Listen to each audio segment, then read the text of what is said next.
اس سے پاکستان تحریک انصاف اور صوبائی حکومت کی سافٹ امیج بن رہی تھی، پاکستانیوں کے لیے بھی اداروں کے لیے بھی، اس لیے انہوں نے دوبارہ یہ زحمت نہیں کی کہ مجھے بلائے۔ میرے پاکستانیوں یہ میں آج کیوں کہہ رہا ہوں؟ یہ آج میں اس لیے کہہ رہا ہوں کہ آج صبح ایک نوٹیفیکیشن وفاقی حکومت کی طرف سے نکلا ہے، اس میں کہا گیا ہے کہ جو تیرا کی متاثرین ہے یہ خود تیرا چور کرا رہے ہیں۔ تو مجھے یہ بتایا جائے کہ وہ نواز شریف کے پوتے کی شادی میں جا رہے تھے، انہوں نے اپنے علاقہ کیوں چھوڑا؟ کسی کی شادی میں جا رہے تھے وہ۔ یہ نوٹیفیکیشن آپ یاد رکھیں، میں وفاقی حکومت کو بھی کہتا ہوں اور میں اداروں کے سربراہان کو بھی کہتا ہوں کہ جو نوٹیفیکیشن صبح نکلا ہے، یار بات کرنا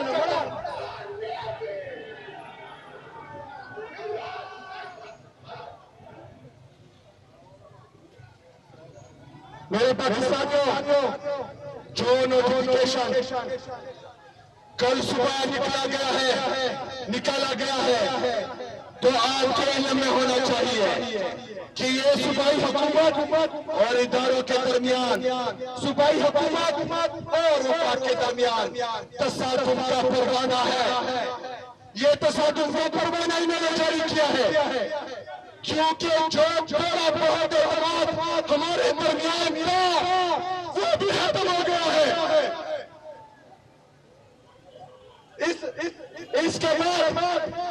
اس کے بعد آپ کے علم میں ہونا چاہیے، میں اپنی صوبائی حکومت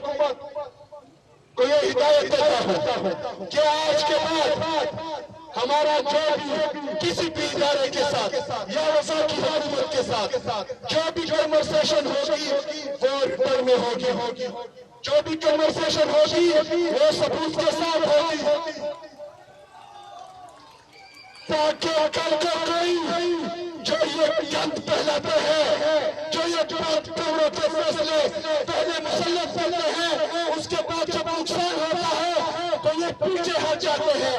تاکہ پھر کوئی اس سے پیچھے نہ ہٹے۔ میرے پاکستانیوں، انہوں نے آج صبح نوٹیفیکیشن نکالا ہے کہ تیرا کے لوگ والنٹیئرلی واپس آ رہے ہیں۔ تو آج میں اعلان کرتا ہوں کہ آنے والے اتوار کے دن میں افریقی قوم کا جرگہ بلاؤں گا انشاءاللہ تعالی۔ اس جرگے میں لوگوں سے پوچھوں گا کہ آپ کو نکالا گیا ہے یا آپ خود آئے ہیں؟ اگر آپ کی بات جھوٹی ہوئی تو اتوار کے بعد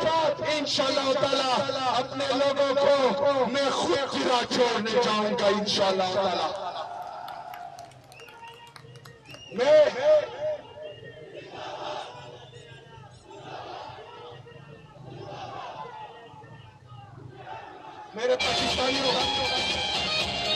میرے پاکستانیوں پختو تا رازام داخل خبر میرے پاکستانیوں، اگر 2 دن کے اندر یہ نوٹیفیکیشن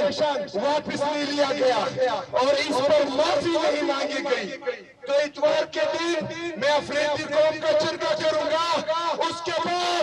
پورے پختون قوم کا جرگہ کروں گا انشاءاللہ تعالی۔ زمان پختونو دا خبر یاد رکھئی جدی تو زکر بلنیم، زکر ورطا کبلنیم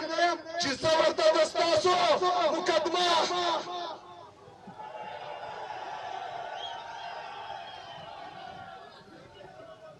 جتاسو تا کبلنیم زد نور چا پروارو کون زمان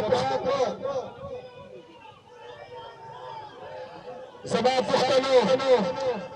مادر سروازہ کرے گا۔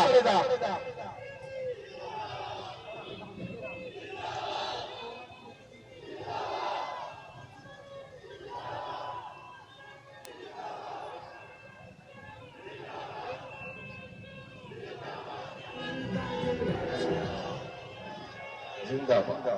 زماعت پښتنو سوات خاوره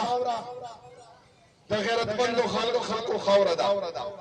دې خاورې د مراد سید غوندې کې ځوانان پیدا کړي دي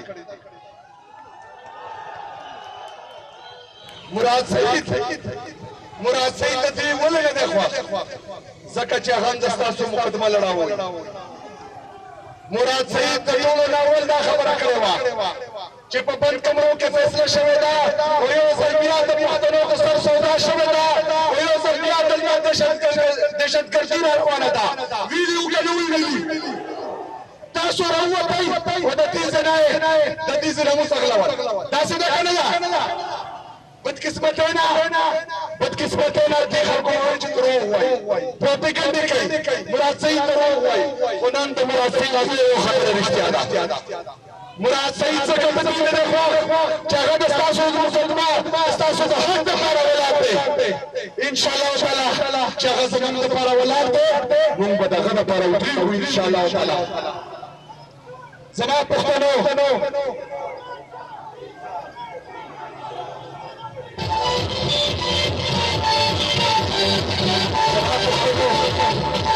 زما پښتنو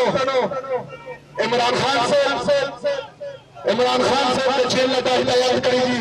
چې د سټریټ موومنټ تیاری وکړي خو زه چې درته ستاسو د جوش جذبه او جنون وینم د ستاسو د عمران خان سره دا خو عشق نه دی دا د عشق نه تاسو مخکې تللي یئ الحمدلله دا هغه جذبه چې زه وینم انشاءالله تاسو تیار یئ زه دې ته دا پیغام ورکوم چې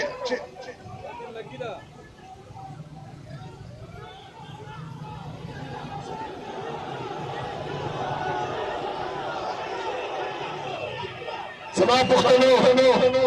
زه دوی ته یو ځل بیا وایم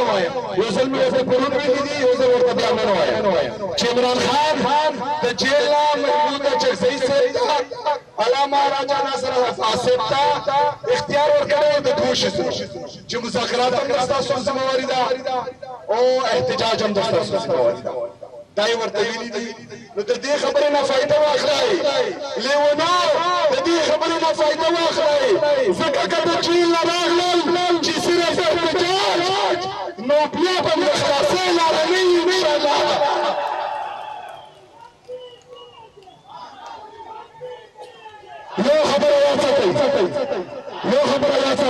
انشاءالله یو خبره یاد ساتئ چې دې ځل زموږ سره د غلطۍ گنجایش نشته دې ځل